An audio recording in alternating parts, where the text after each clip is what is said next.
Here we have a wrist brace. Now, this is specifically for the right hand, which I bought for myself, but they also have a left hand version. And they got two measurements, small to medium, which is 5" to 8", and you measure around the wrist, and large to extra large, which is 8" to 10". So I bought this wrist brace for myself because I wanted a little bit extra stability and support as I sleep, because I got a little bit of tennis elbow.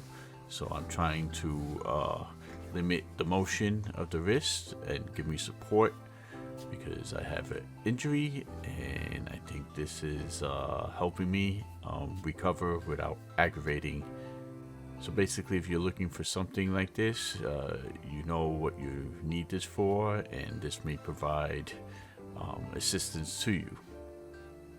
So the straps are fully adjustable and very secure. You slip it on like a glove.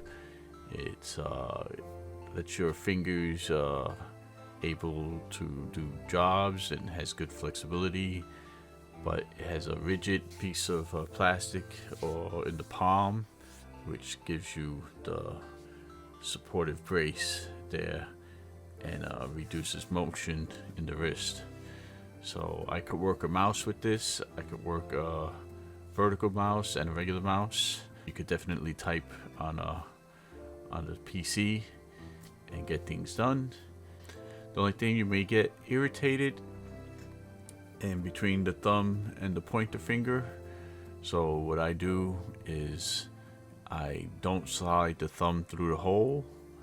I just stick the whole hand in and get the bracing effect without having the thumb through the hole, and this way I have nothing between my thumb and my middle finger to get irritated. So that's another option of how to wear it.